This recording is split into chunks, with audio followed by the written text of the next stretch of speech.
Band.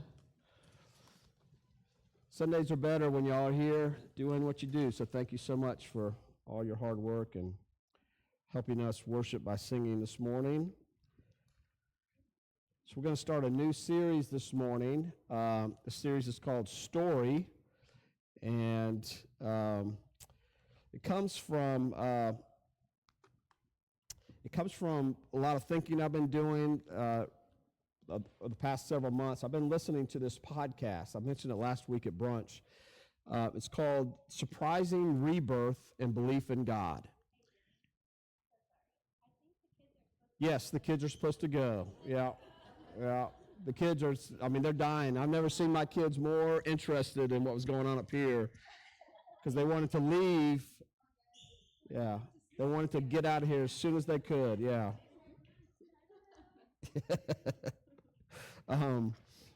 Kids were getting charismatic all of a sudden. They're holding their hands up. They're getting. So Surprising Rebirth and the Belief in God, and it's hosted by this English guy called, his name is Justin Brierley, and for a long time, years and years, he's hosted a podcast called Unbelievable, where he's had two people on, and they just have a conversation, two opposing views about everything you could imagine, a lot about atheism and theism, and a lot about evolution and science and all these sorts of things over a long period of time, and he's kind of stopped doing that. He wrote this book called The Surprising Rebirth and the Belief in God, and then started this podcast. And the basic idea is what he has been finding is he has been seeing this gradual return from people who embraced atheism and were now returning to a belief in God. And so he's had people on from a variety of disciplines and walks of life, poets and scientists and authors and screenwriters and novelists and all sorts of people just to come on and talk about their journey. And what's been similar in a lot of their journeys is that they embraced at some point, I don't know how many people have been aware kind of what goes on philosophically and culturally and academically for the past 20 years or so, but in the early part of the 21st century, there was this movement that was really gaining lots of steam called the New Atheism. And there were primarily four thinkers, scientists and thinkers, who were leading this thing called the New Atheism. They were called the Four Horsemen of the New Atheism, kind of drawing off the Four Horsemen of the Apocalypse. And they wrote lots of books, and they weren't just people that didn't believe in God. They became evangelistic and not believing in God, and wrote lots of books that were very popular, got very popular on YouTube, and were gaining lots of followers and ideas. And so these people that are being interviewed on Surprising Rebirth are talk about how they were embracing atheism and embracing what these four horsemen were teaching and saying. And then after a while of examining kind of the logic behind a lot of things, a lot of the arguments, and then also the inability of this materialistic view of life was leaving them empty and weren't answering the deepest questions they had. And so they were returning to, they were maybe not returning to, but maybe coming for the first time to Christianity and to Jesus. And what they were finding in the story of the gospel was they were finding meaning, and they were finding the things they were really looking for. And they were finding that the gospel, the story of the gospel, answers the most important things of life and made sense, not just because of felt needs, but because it made sense. It made logical sense. So another thing they kept saying was that the story of materialism was too small of a story for them. And so this idea of story kept ringing in my head, and I was asking the question, are we giving people a big enough story to live in? And when I say we, kind of Christianity, and I think more like evangelical Christianity, and maybe even locally the Woodstock Community Church, are we letting people know what the big story is and how we all fit into it?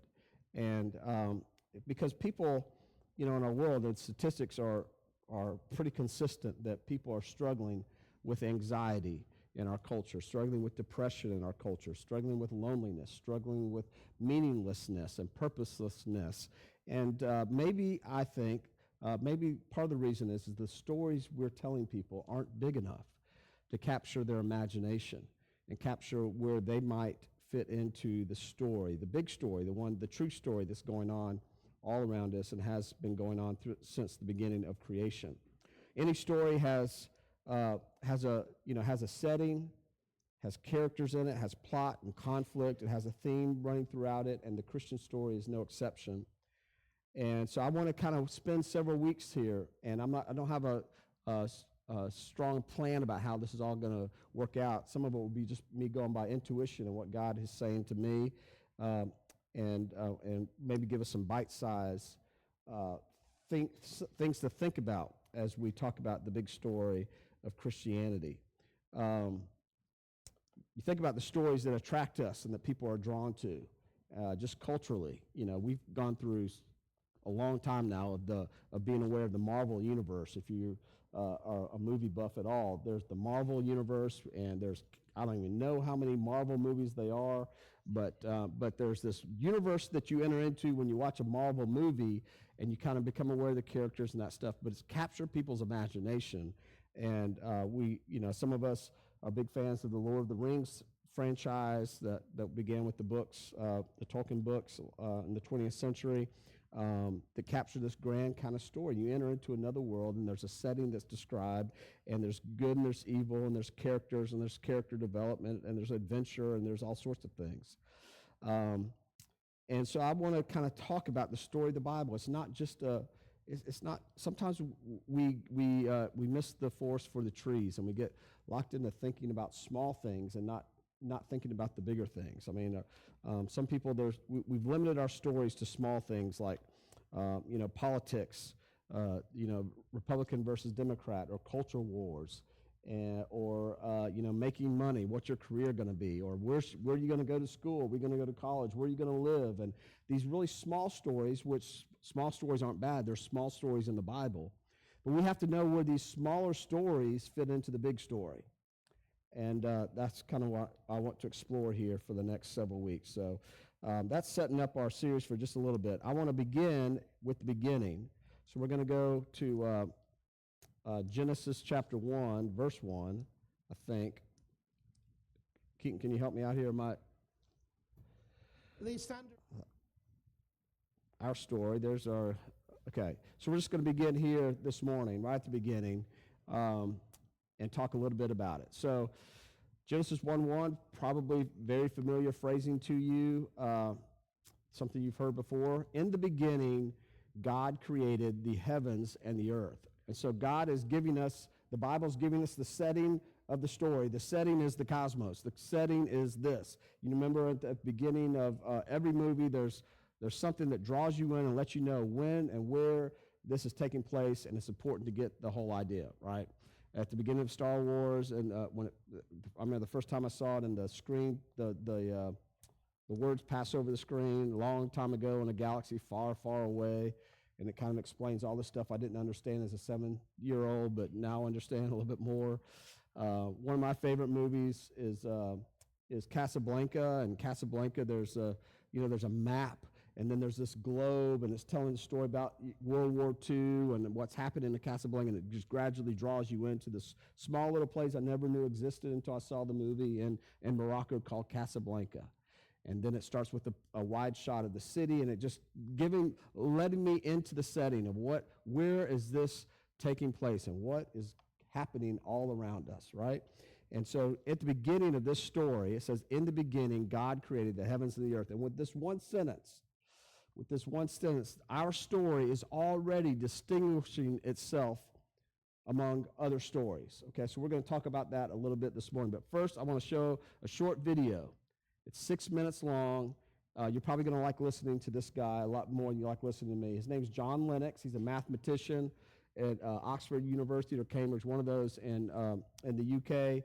And he has a great voice, and I love listening to him. So let's watch that video, Keaton, and then I'll come up and we'll talk a little bit about that.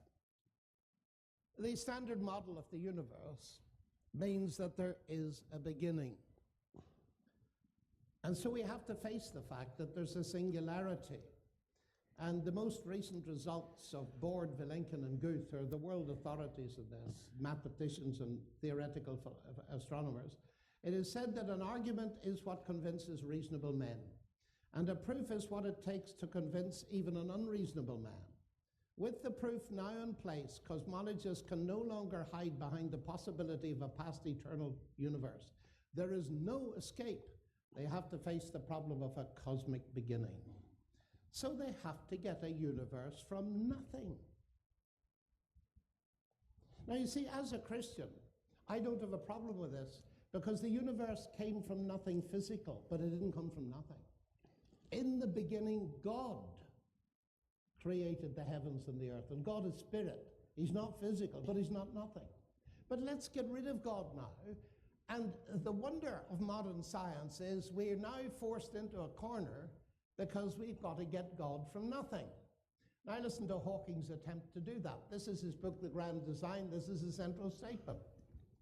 Because there is a law of gravity, the universe can and will create itself from nothing. Pardon? Let's try that again. Because there is a law of gravity, because there is something, the universe can and will create itself from nothing. Flat contradiction number one. But it's worse than that. Because there is a law of gravity, he doesn't say because gravity exists, and now opens up this can of worms. It's a very interesting can of worms. The worms are very fat and interesting. The idea that laws can create something. That's absurd, ladies and gentlemen. In fact, the financial crisis occurred because some people thought mathematics could create money. Lewis saw it years ago. 1 + 1 = 2. But adding up won't give you, well, let me give you an illustration of it. Peter Atkins is a very famous physical chemist and a pretty contrarian atheist. I've debated him as well. And I asked him, what do you think created the universe, Peter? And he said mathematics. And I'm afraid I was very rude. I laughed. And he said, what are you laughing at? He said, look, Peter, I'm sorry, I am a mathematician. That must be the silliest thing I've ever heard. He said, why? Well, let me put it to you simply. 1 + 1 = 2. Did that ever put 2 pounds in your pocket? The idea that by doing sums you can create something physical is nonsense, because science is an abstract discipline. Mathematics is an abstract discipline. And as Lewis points out, the average law is if you got A, you'll get B, but you've got to catch A in the first place in order to get your B.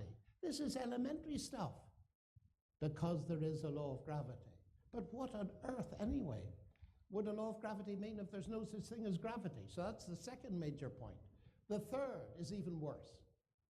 The universe will create itself. Well, now, abstract from that. I love language, you know, and logic.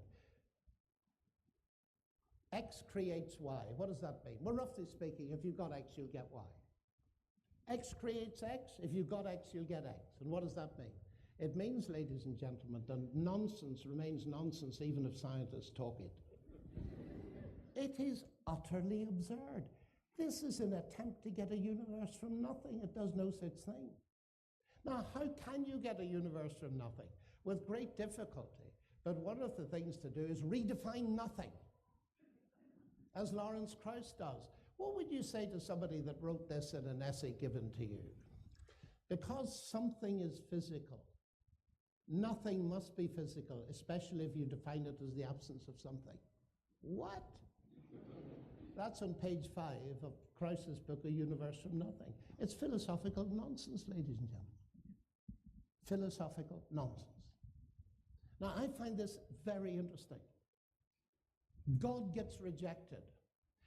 The science tells us that there's a singularity at which space-time arose. So you've got to get a universe from nothing. The attempts border on the ridiculous and the absurd. But I'm very fortunate. I get to debate some very interesting people. One of them was Alan Guth at the Harvard-MIT Faculty Club. He's the author of the theory of inflation. He's one of the world's top cosmologists. So I said to him, in a very friendly discussion, I said, Alan, tell me, I said, when you astrophysicists use the word nothing, you don't mean it in the ordinary philosophical, down-to-earth sense of absence of anything? He said, of course we don't. I said, thank you very much.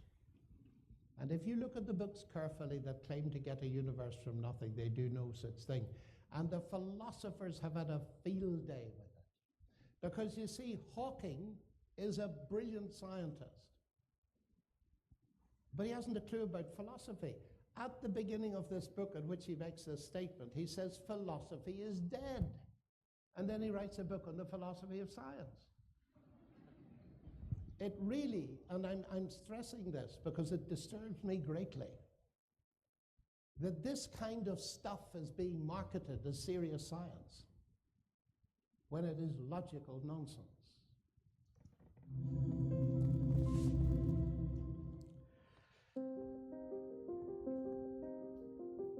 Okay, so right from the beginning, this verse is already telling us, it's already separating itself from the story that John Lux was just talking about there, the story that the universe, first of all, for a long time, for centuries, scientists did not believe that the universe had a beginning.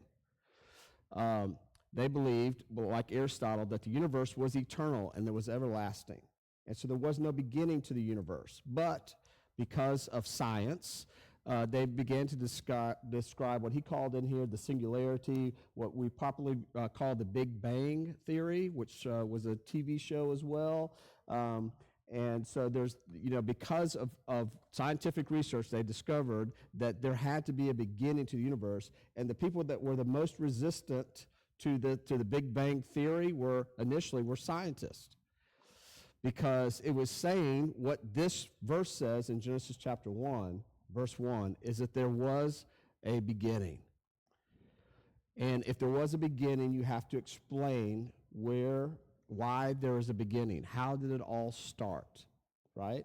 And so this verse immediately started to disturb, or this idea of a beginning began to disturb scientists because they have to answer the question, how did we have a beginning? Where did we come from?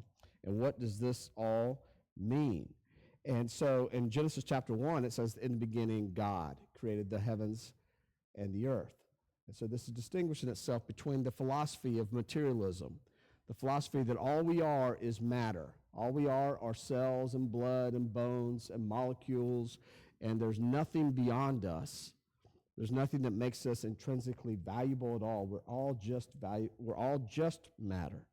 Carl Sagan said the cosmos is all that is, or ever was, or ever will be. That's the philosophy of materialism, where molecules in motion following patterns of natural law.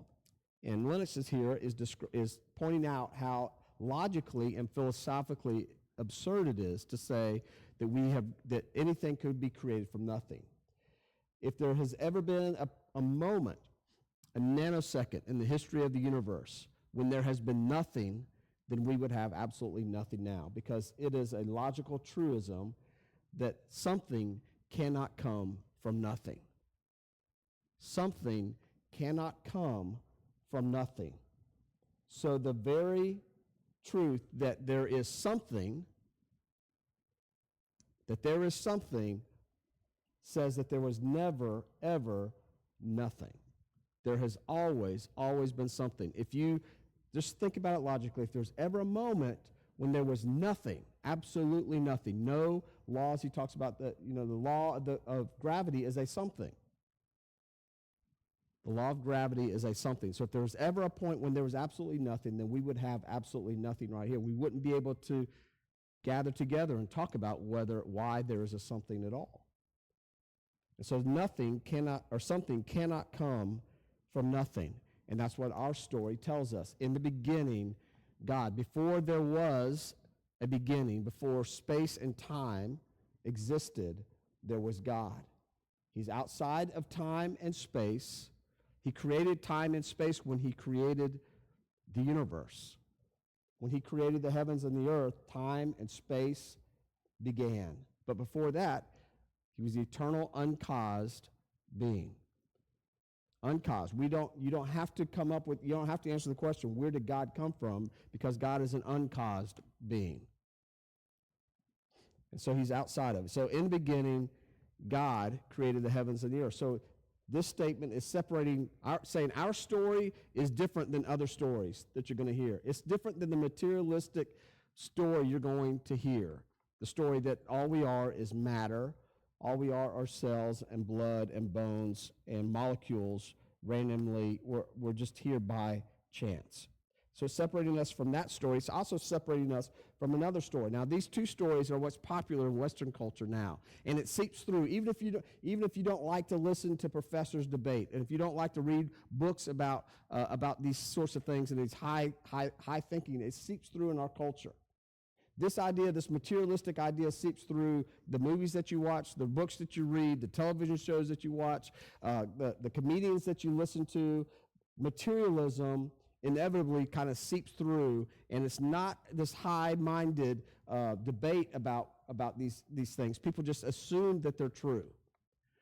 And another philosophy and view of the world, another story that seeps through in our culture is the story that in the beginning, that there never was a beginning because there's never a creation. Creation is just this endless cycles. There's been endless creations. This is the idea of pantheism. That the universe is continually just recreating itself, and there's these endless cycles. Then God is not a personal God, but God is the kind of this eternal mind that we're all a part of. And you are God, and I am God, and the trees are God, and the chair you're sitting in is God, and everything is God. And that's popular in our culture. It's been embraced by lots of celebrities. You might be familiar with the book The Secret that many influential people kind of embraced and fell in love with. Here's a quote from The Secret. You are God in a physical body. You are spirit in the flesh. You are eternal life expressing itself as you. You are a cosmic being. You are all power. You are all wisdom. You are all intelligence. You are perfection. You are magnificence. You are the creator, and you are creating the creation of you on the planet. And this idea seeps through. And if you don't read The Secret, if you don't, you're not thinking about philosophical things all the time, these worldviews, these stories seep through our culture in ways we have to be aware of. We have to be aware. Well, that's just a different story they're telling. That's not the story of the Bible. That's not the story of God. That's not our story. We have a bigger story, the story of, in the beginning, God created the heavens and the earth. He created it out of nothing, but there wasn't nothing. He created out of nothing, but he is something. And he created all that there is. And science points this way, points back to a beginning where everything began, when time and space began. And we have an answer for why we are here. We have an answer for who, right? When we're talking about our story, we have a setting. The setting is the cosmos. The setting is everything that is. We have a character. Right off the bat, we have a character, God, right? We have this character. His name, all we know is his name is God. Later we'll find out his name is Yahweh. In Exodus, I can't remember the chapter, God reveals himself, this God reveals himself in a name called Yahweh. We'll have plot and we'll have conflict all throughout the Bible. And the plot and the conflict will be between good and evil, these cosmic things, the things that draw us into movies, the things that draw us into books. This conflict of good versus evil. And there's real evil. It's not illusionary evil. It's not kind of made up evil. It's real evil that exists in the world. And the stakes are high. The stakes are high, and it's a story that's worth embracing, and it's maybe the reason why we're so drawn in to these other stories, these smaller stories. When we enter into the Marvel universe or the Lord of the Rings universe or the DC Comics universe or whatever universe you enter into, we're drawn into those stories is because they're touching within us the bigger story that we know intrinsically is true, and it's going on all around us. Our story answers the deepest questions in life. It tells us why we're here. It tells us what's wrong with the world. It tells us what's wrong with the universe.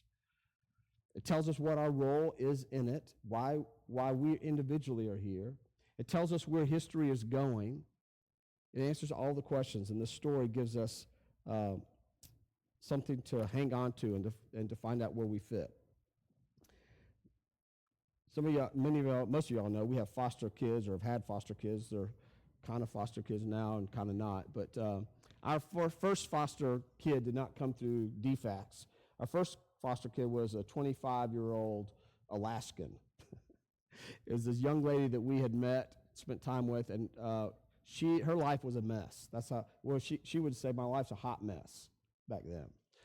Her life was a hot mess. Her name was Danielle, and it was. And she needed a place to stay for a little while. And so we allowed her to stay with us, and she stayed with us for 2 years to kind of figure things out, get her life back kind of on track.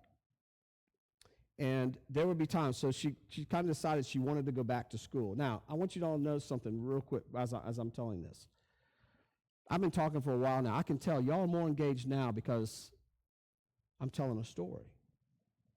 Right? When I'm talking about philosophy stuff and Big Bang, and y'all are kind of looking out the windows, and some of you, I'm like, I don't know if these people are paying attention or not. I'm like, maybe this series was a bad idea. Maybe I'm just going to bore everybody for several weeks. But when I start telling this story, listen, all of y'all are listening. Isn't that interesting? How story captures us, captures our minds, and captures our hearts. Anyway, Danielle decided she wanted to become a nurse.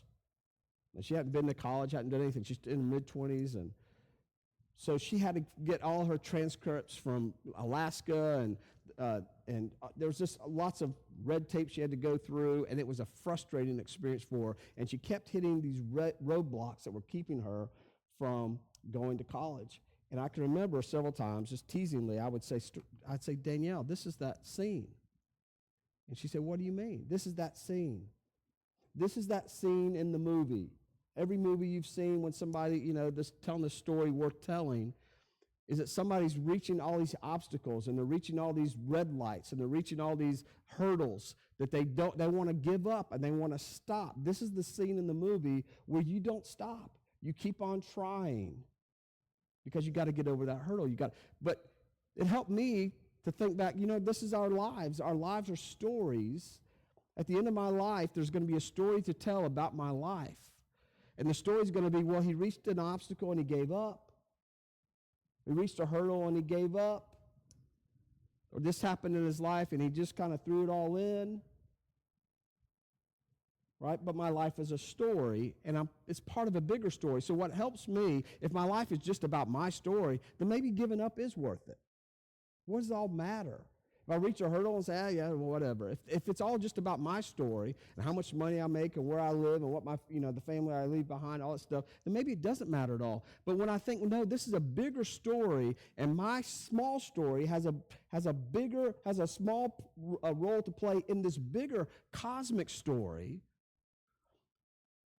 that I can say, well, this is the part where the challenge happens, and it's worth it to fight through that problem. It's worth it to hang on to trust to God. It's worth it to love the people around me. It's worth it not to give up. It's worth it not to walk away, because it's not about me. It's about this bigger story. And so it helps me to frame my life. And so when trouble comes, which it does and happens often, and I want to give up, I say, no, this is just a part of my story that I have to overcome, because it's part of this bigger story that God's telling in the universe. And so Danielle didn't give up. Danielle went up. She got her transcript. She ended up going to college. She ended up going to nursing school. She moved back to Alaska and is like this incredible nurse. She didn't give up, right? And so you need to know, sometimes people struggle with anxiety and meaninglessness and depression and these things because we don't realize, we think that's all there is. Like if this doesn't happen, then I won't get the life that I want. Or the political party that I vote for and I pull for, my team's going to lose, and if they lose, then I'm a loser.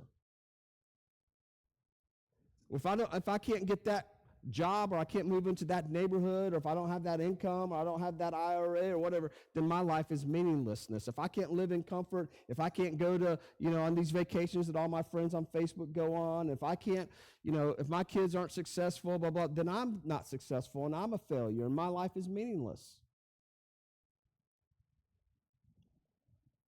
because we think our stories are all about us. And what's amazing about this, the big story, our story that we're talking about, this big story, this cosmic story, is in the Bible, there's lots of little stories. That some of them seem pretty insignificant.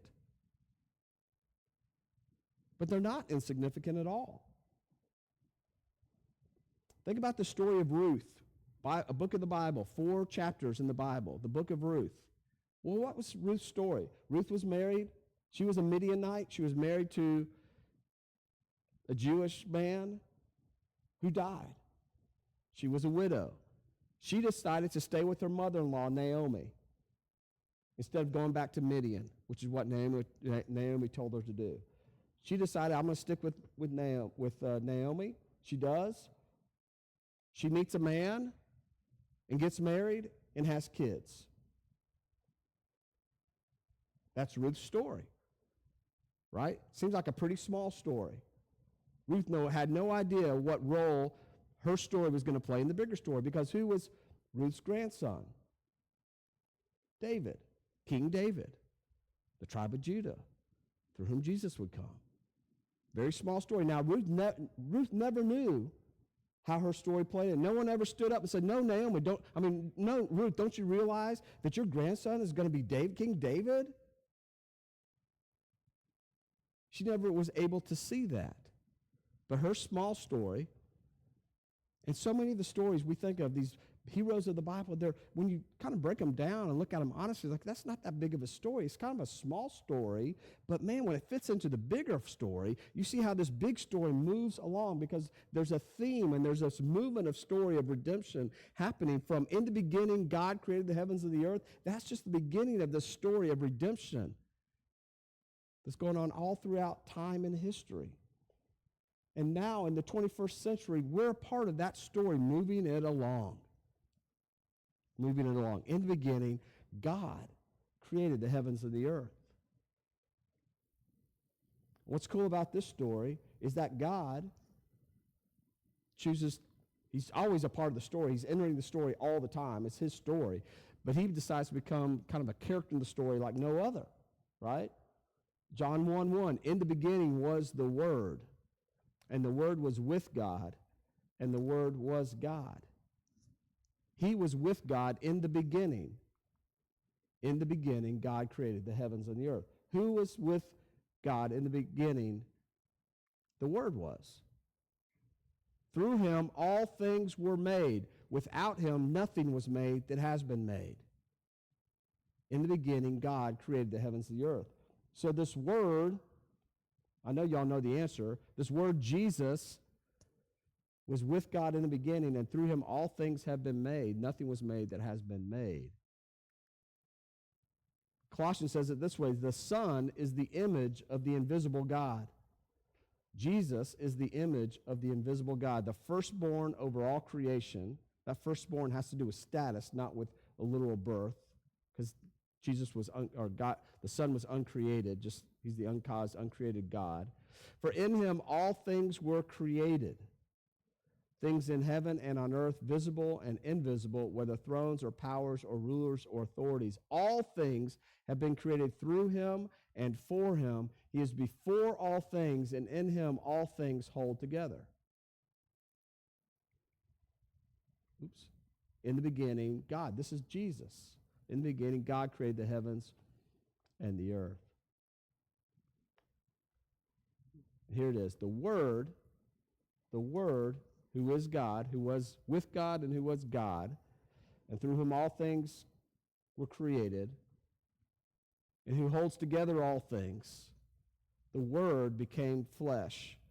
The Word became a character in the story like no other. He can stay. Hey, he can stay. It's okay. We're all right. We're almost finished anyway. I mean, little Jimmy's got to stay, right? That's what we call him around here. That's what we call James around here. The Word became flesh and made his dwelling among us. We have seen his glory. The glory. Kim, you can feel free to leave as well. Don't feel like you have to stay, but you're welcome to. Jimmy's fine. The Word became flesh and made his dwelling among us. We have seen his glory, the glory of the one and only who came from the Father, full of grace and truth. So the God who began, right? The God who started it all, he becomes like a part of the story like no other. The Word became flesh and lived for a while among us, and we have seen his glory, the only Son who came from the Father, full of grace and full of truth. So this is the story we've all been invited to play a part in, and we all have a role.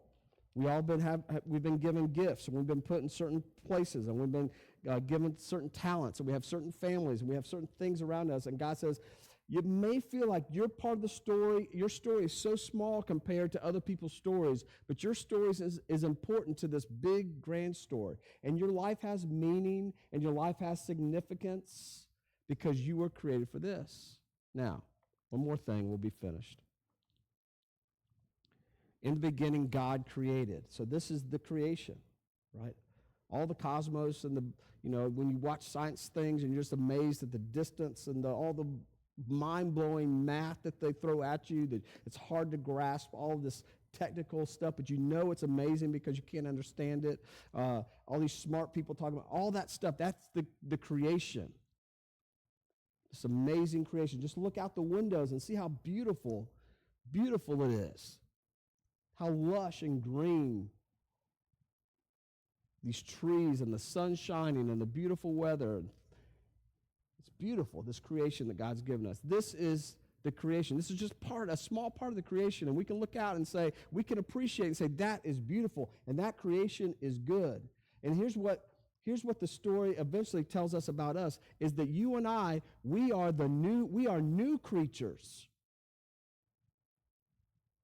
This is the first creation, right?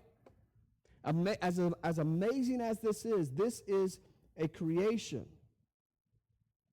And then because of the gospel, Paul tells us that we are new creatures. We are a new kind of thing. Here, all things were created in the heavens and the earth, but when Jesus comes and lives inside of us, we become a new kind of creation in the world. When you trust Jesus and you are united with him, you become a new kind of thing in the world. A human who is united with Jesus, who has this God living inside of you, who has become the temple of the Holy Spirit. A new thing in the world. And so then together, as this family of God throughout the world, we have become a new creation as this family moving throughout the world. God calls it the church, the called out ones, the ecclesia, so that we can be a part of making things new in the world. We all have a part to play. The story's big and it's cosmic, and somehow it's small and it's personal and it's intimate, and it's about God, what God's doing in the cosmos and how he's reconciling all things unto himself, and he's bringing all the world to this place where everything's going to be one and everything's going to be, worshiping and praising God. At the same time, he's working intimately with you and your gifting and your problems and your struggles and your past and all those things and your failures and all those things. He's working all those things together and knitting it together into this grand, bigger story. We've got a big story to tell. It's better than the story of materialism. And it's better than the story of Eastern mysticism. And with one verse, we've already seen that our story is different. In the beginning, God created the heavens and the earth. Let's pray. Father, I thank you. I thank you that you have allowed us to be a part of this big story, Lord. And there's a reason why we love stories. There's a reason why we love movies.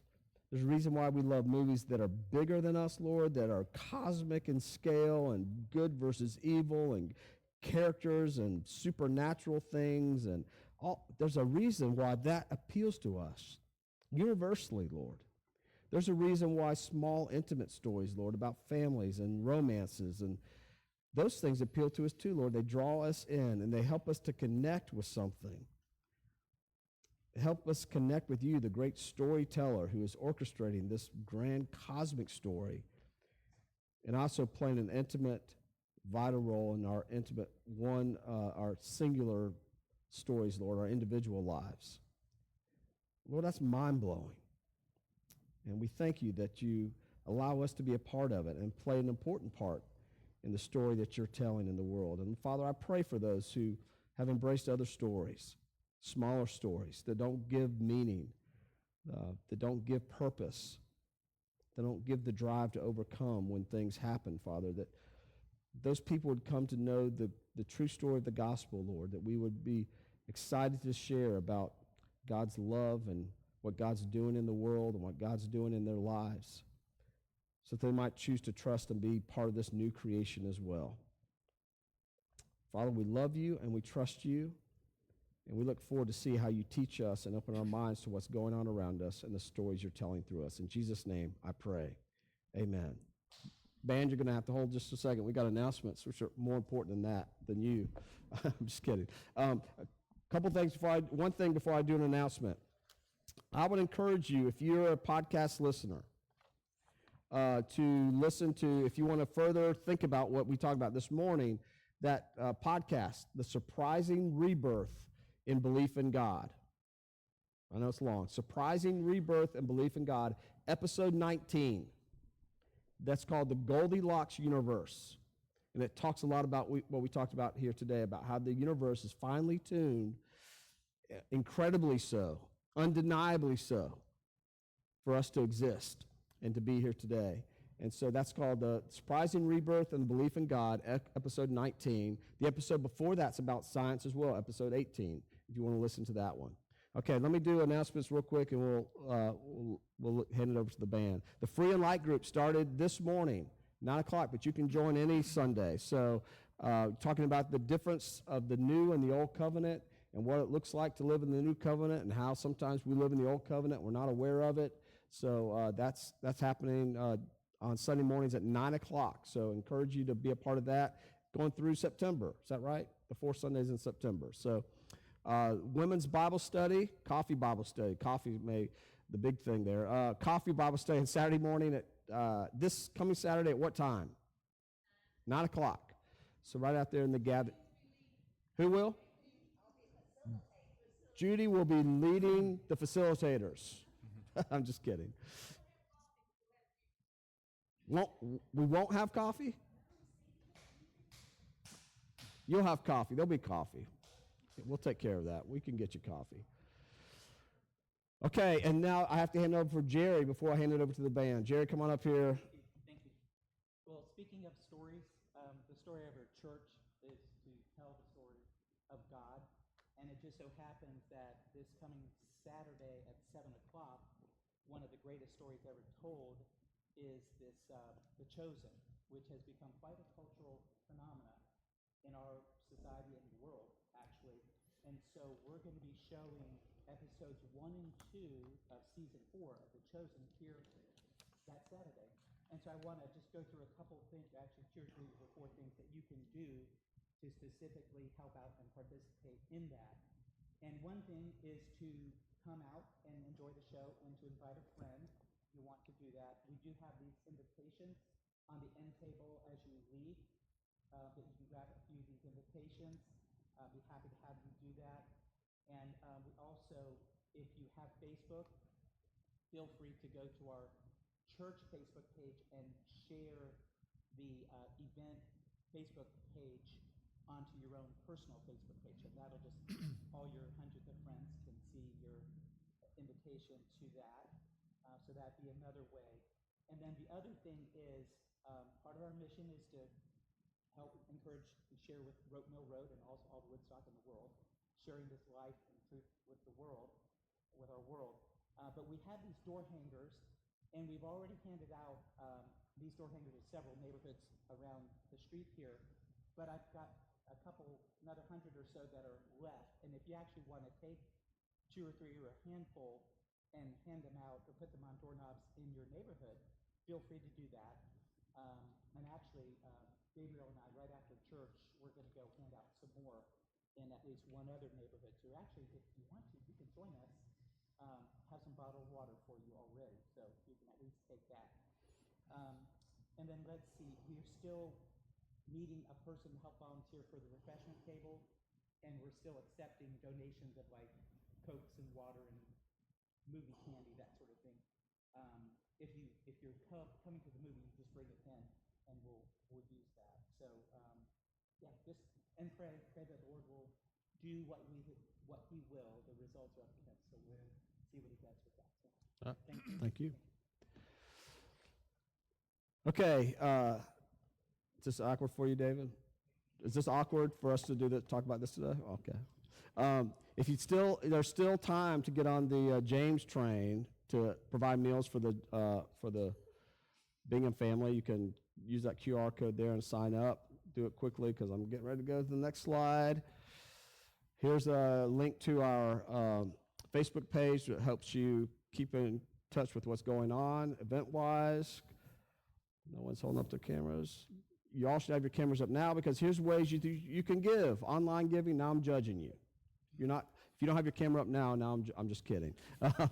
Online giving, and then also there's other ways to give here. So the 2 QR codes, if you want those, after we sing, we'll be happy to provide those for you as well. So thanks so much for coming this morning. We look forward to seeing you next week, and I'll hand it over to the band. Thanks, guys.